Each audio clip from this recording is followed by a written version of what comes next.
Thank you very much, Madam Speaker. I join my colleagues in extending condolences to you, Madam Speaker, Thank you very much. and to also extend condolences to so many Bahamian families who are challenged with untold sorrow because of the passing of their loved ones during this period. But we are people of faith and know that God has a way of healing the broken heart and filling the void left by the loss of someone so dear in our lives. Madam Speaker, it's an honor to have this opportunity to join my colleagues in supporting the amendment to the Digital Asset and Registered Exchanges Bill of 2022. But first, Madam Speaker, I'd like to especially say good morning to all of the residents of Marco City and to continue to express my gratitude for this rare opportunity to lend my voice to your voice and to be your representative through every street corner in Marco City and here in this parliament on your behalf, and to say how committed our team in Marco City is and those persons who partner with us from within the Bahamas and overseas, how committed we are to lessening your burdens and helping you to meet your needs and to constantly remind ourselves that we are facilitators, facilitating your dreams and aspirations. And so once again, thank you. We'd like to recognize Corday Strawn, the Youth Parliament representative from Marco City. I sat in the gallery and listened to him and other incredible young people as they raise critical issues. And I was extremely proud. He has an amazing story. And to say to Corday, we're proud of you. And of course, his school is also in Marco City, Sunline. He's a stinger. And to say we're proud of you and all of the young people who did an amazing job. I'd also like to once again express Happy Mother's Day and in advance Happy Father's Day to all of the mothers and fathers of Marco City, and to say how much we love you and appreciate you. Madam Speaker, I listened in the last sitting of Parliament to the communications that were given. I've had the occasion to say to the Prime Minister and to the Deputy Prime Minister, they had a good week last week. It is interesting, they sought to bring it over into this week as well. I thought that there was sufficient public relations that they received. And we are hopeful in Grand Bahama that the hotel deal would be concluded. And we say hopeful because we note that the critical documents have not yet been signed. The due diligence has not yet been conducted or completed. The required initial payments have not yet been transferred. And the people of Grand Bahama have been here before. And so, again, we are hopeful. We will never pull against any potential opportunity to transform the condition of our people for the better. But we caution against any scenario that reveals overselling and under-delivering. And so it is our hope that the tremendous enthusiasm with which the deal has been presented will be followed through with the granular work to ensure better for our people. We are on record as saying that the decoupling of the arrangement so that the hotel could be sold separate from the harbor deal is one that we support. And to make the point that if there is a credible buyer, we will support that as well, as long as the details make sense. We also, Madam Speaker, listened quite attentively to the Prime Minister laying the Food Task Force report on the table of this House of Assembly. we have been, we believe, very clear in saying earlier that it is most unfortunate that the government has chosen to drip feed the public with salacious details surrounding a wide range of issues, inclusive of the Food Task Force. It is always a painful experience to listen to private organizations that have historically made contributions in the Bahamas and private individuals' reputation taking a beating. And the perpetrators are no less than policymakers who are the caretakers of our country and by extension, our citizens. It is possible to be responsible and to hold former governments responsible for all decisions made or oversights that they may have permitted to slip through. It is possible to hold individual organizations that are the beneficiary of resources from the Bahamian people, to hold them accountable without savaging the reputation of persons who are not in this place to defend themselves. And so as I listen to the report and to the hyperbole, to the use of terms that suggest things that were not in the very report referred to this public by the Prime Minister. The chorus of the presentation was read the report. But the report didn't say that $10 million vanished. It said at the time of the report, certain details were unavailable.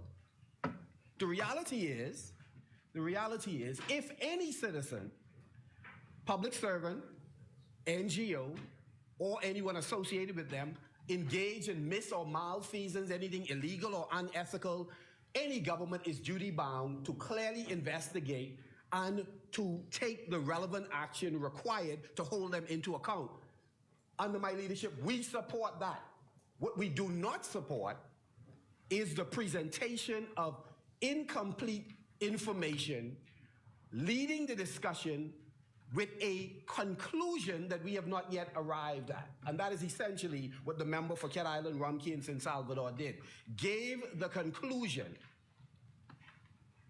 not merely just innuendos, but made concrete statements about persons who sought to use the public purse to enrich themselves without putting on the public record the evidence thereof. What is interesting is that the audited report by a private company, by the way, that is also one of hundreds possibly of companies who we do not know how they arrived at receiving the contract. That aside, for the moment, there is an Auditor General who can also, and we understand, will conduct a report. It's interesting that the Prime Minister and his team did not seek to present the independent audited report, the Auditor General's report, so that we can have a more fulsome understanding of the food program. All of us would like to know the complete details, and all of us want to make sure that no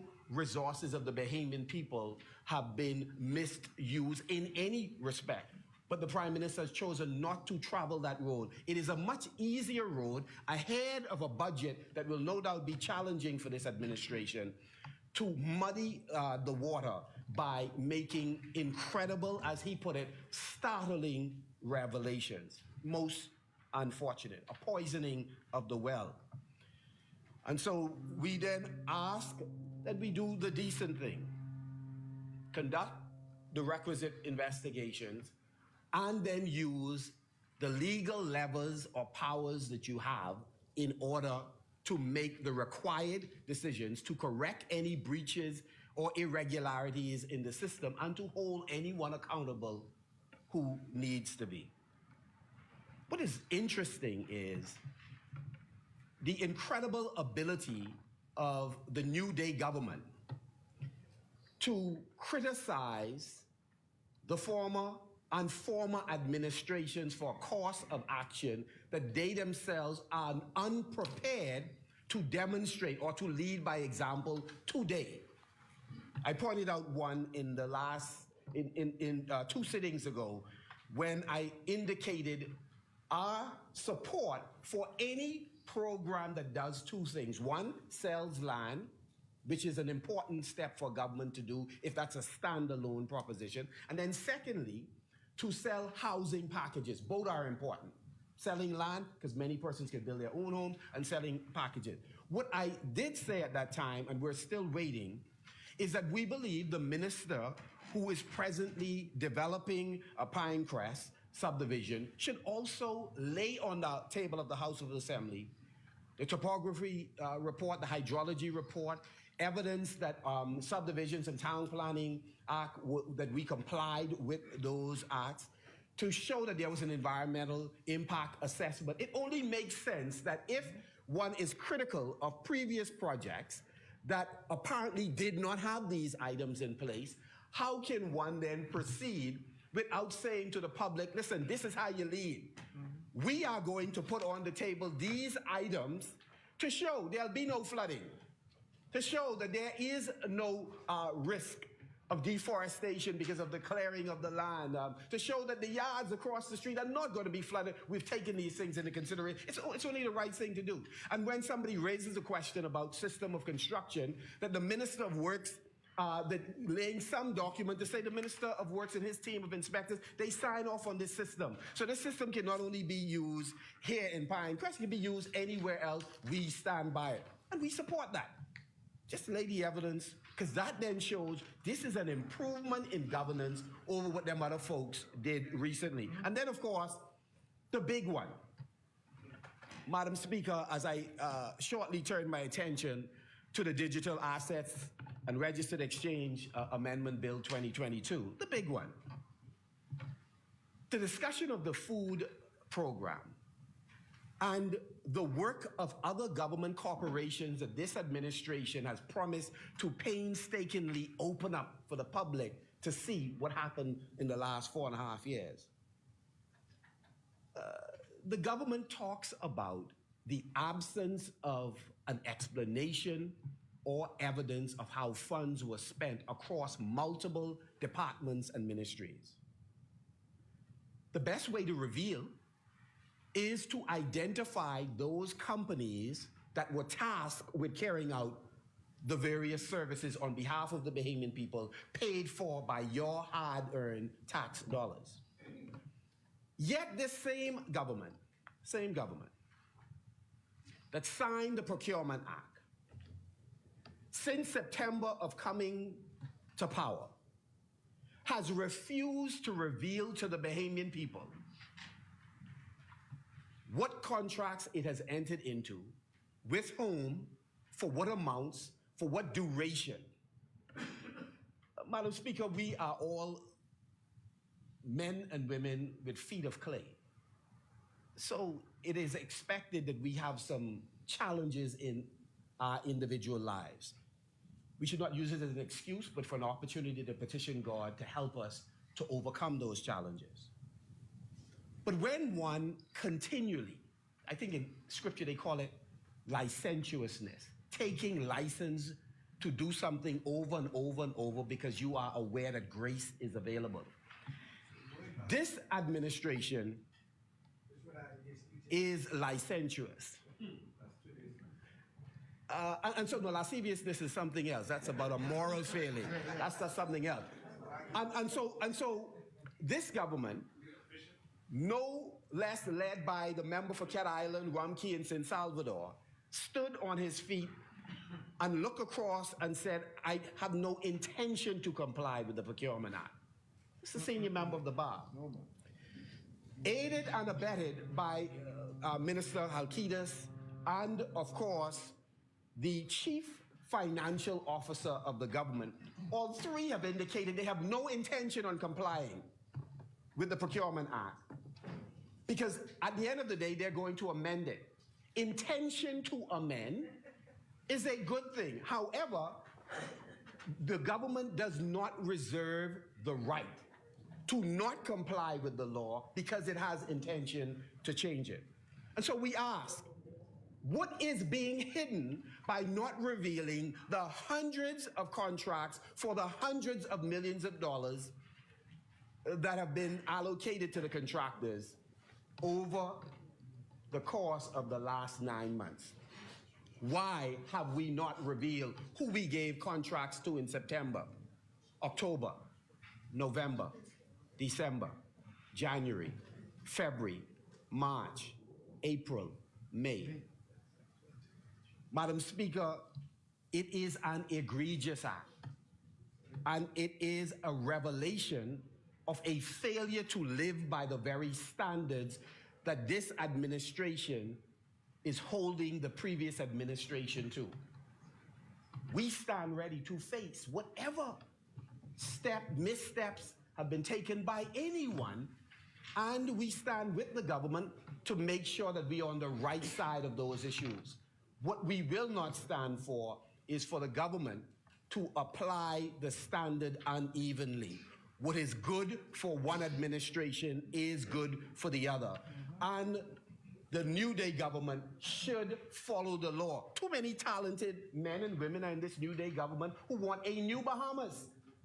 We just heard two of them who represent a new generation who wish to go in a different direction, but are now saddled with this blatant contradiction around their neck with a refusal to follow one of the most basic laws that speak to how our monies are being allocated and for what reason and to whom. Madam Speaker, for the few moments that I have remaining, let me refer to the Digital Assets and Registered Exchanges Amendment Bill. The member for East Grand Bahama and all of my colleagues will no doubt elaborate more. I wish to remind the House and the public that in November 2020, the Free National Movement made history in our country by introducing legislation that opened the door for a completely new industry, the digital asset, or crypto, as it is called, industry.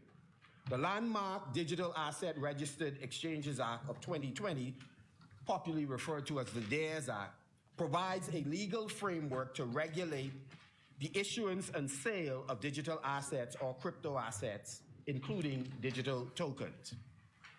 By providing the requisite legal certainty, including providing a legal definition for digital assets and stipulating licensing and registration requirements, the extensively benchmarked Act laid the framework for the establishment of an industry and for ensuring investment, entrepreneurial, and employment opportunities within a well-regulated environment.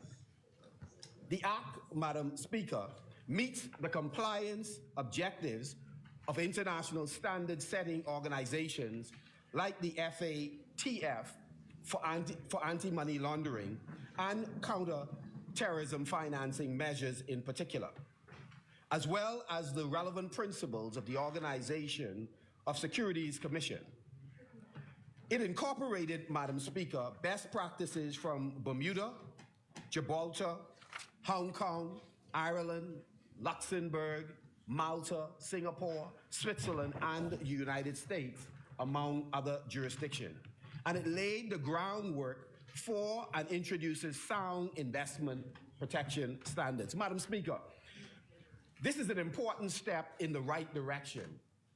One of the challenges we have, Madam Speaker, as we go into this budget cycle, is that the New Day government, along with the opposition, is really called upon in this budget that is coming up to address some fundamental issues that we are facing. How are we going to reduce the economic leakage? That is, all this money we're earning from tourism that we will now earn from the new tech businesses that will spring up in the Bahamas, those that are in the digital asset space.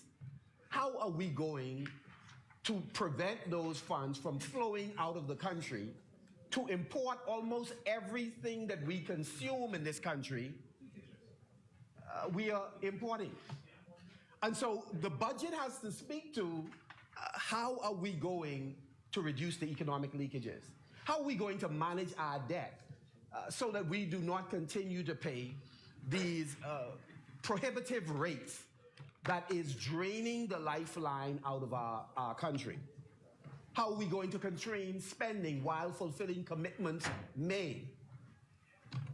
But more importantly, how are we going to make the requisite structural adjustments to our economy that is not serving us well? We are growing at a sluggish, at a slow rate that is not allowing us to absorb existing unemployment, nor prepare for more young people who will graduate from school, return home.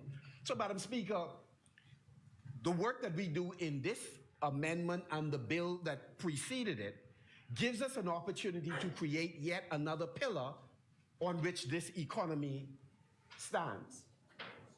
And several members opposite over the last few months have talked about the value, as we did, of the blue economy and the orange economy, finding new ways in order to exploit the resources that we have available that are underutilized. And so we have an opportunity, if we are serious, to make some structural adjustments in the Bahamas. And so, Madam Speaker, please bring the white paper. While doing so, let's bring the one on what the new tax system is going to be in the Commonwealth of the Bahamas, because that one is extremely important.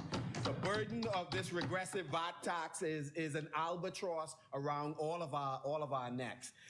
So while the Act provides legal definitions and provides registration and other requirements for digital tokens exchanges, distributed ledger technology such as blockchain, DLT platforms, token offerings, utility tokens, and smart contracts and other things, the Act does not, as was stated earlier, regulate the underlying technology itself.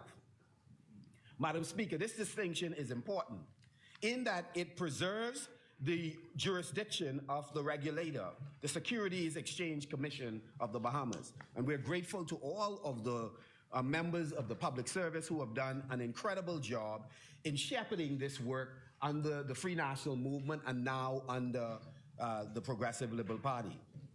The Bahamas Financial Services Board declared at the time that the DARE Act put in place the legal framework for a vital, well-regulated, and compliant industry in the Bahamas for those interested in entering the digital asset space, and created specific opportunities for entrepreneurial fintech firms to enjoy the credibility of being licensed and functioning under a comprehensive regulatory regime, and participate in the fintech industry that is being forged by this DARES Act. Madam Speaker, the government today brings to us a set of amendments to this landmark legislation brought under the Free National Movement. And these amendments aimed at providing for the monitoring and sanction of persons carrying on or purporting to carry on digital asset business activities without the requisite registration.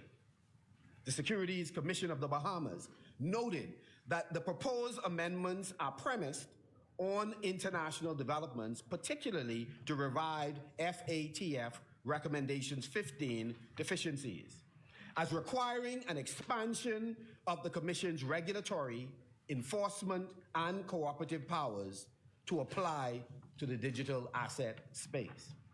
Madam Speaker, permit me to go back just a little bit. I think we would recall that in October of 2018, the FATF changes to its recommendations. They sought then to explicitly clarify that they apply to those financial activities involving virtual assets. And I believe the member for Centerville delved into that with greater detail. So just permit me just to restate at least one aspect of what he said. FATF also added two new definitions to the glossary. One was virtual asset and virtual asset service provider. The amended FATF Recommendation 15 requires that the virtual asset service providers be regulated for anti-money laundering and countering the financing of terrorism purposes, and that they be licensed or registered and subject to effective systems for monitoring and supervision. So, Madam Speaker, we are definitely moving in the right direction on this, in this sector. Madam Speaker, the proposed amendments to DARE establish a regulatory framework for the monitoring of unregulated persons engaged in the digital asset business and extends the Commission's sanctioned powers as it relates to registrants under DARE. The amendment principally, one, it introduces an obligation on behalf of the Commission to monitor unregistered persons carrying on, involved, or purporting to carry on or be involved in the digital asset business. Secondly, strengthens the Commission's enforcement power as it relates to virtual asset service providers, including freezing powers and the compelling of information and evidence. Just to stick a pin, the member for Cat Island Rumkins in Salvador has joined us. And, the second portion, West End and Bimini, of the amendment gives you compelling powers. So one would think when you laid the food program bill, the report rather, that the Prime Minister would have actually mentioned, here are the steps we are now taking to get this information from those persons who refuse to turn over information to the government. I'm advised the government has a tremendous amount of power. The Minister of Finance has a tremendous amount of power. The Auditor General has a tremendous amount of power. But I digress. The third, sorry? Really? I think, you know, moral suasion may help. And the third amendment gives the Commission the authority to compel the production of information and evidence. The proposed amendments would apply to any person carrying on, involved or purporting to carry on, to be involved in the digital asset business pursuant to the Digital Assets and Registered Exchange Act. As I mentioned earlier, my colleagues are going to delve deeper into the work we did over the years, including opening an office in Brussels, which we are hopeful that the government is going to continue to utilize to assist us in doing our work. I will stop, since we have a short time left, I'll stop only by referencing a point raised often by Fort Charlotte. Madam Speaker, the problem we are going to run, the problem we are going to run into, and we want to let the government know in advance that we will stand with you in this regard. The problem we are likely to run into is that obviously the European parliamentarians are now quite worried about what we are doing here. But to date, the European Commission does not share their view that this is a sector that will naturally be utilized by persons who are not committed to following the law.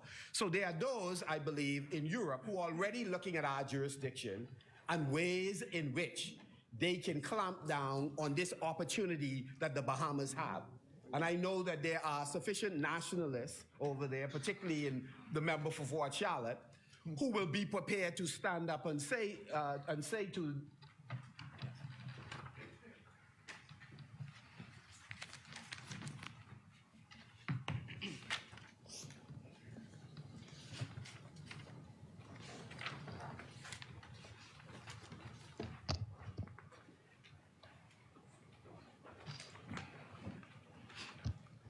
Good morning. The chair recognizes the honourable member for Marco City. Thank you very much, Mr. Deputy.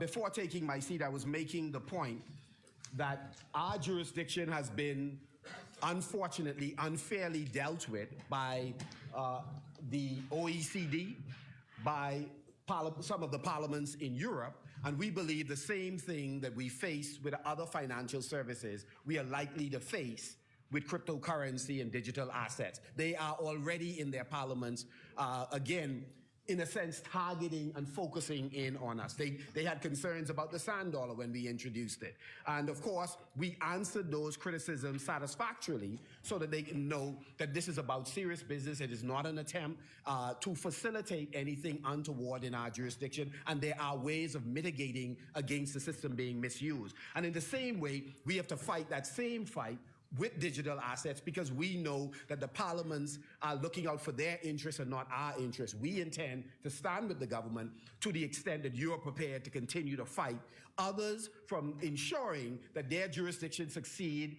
They get to set standards, but when we pursue innovative things that put us as leaders in the global community, that we do not permit them to shut down any new opportunities for us to succeed. So having said that, I would say on behalf of the opposition and certainly on behalf of the people of Marco City that we support the amendment of the Digital Asset and Registered Exchange Bill 2022. Mr. Deputy.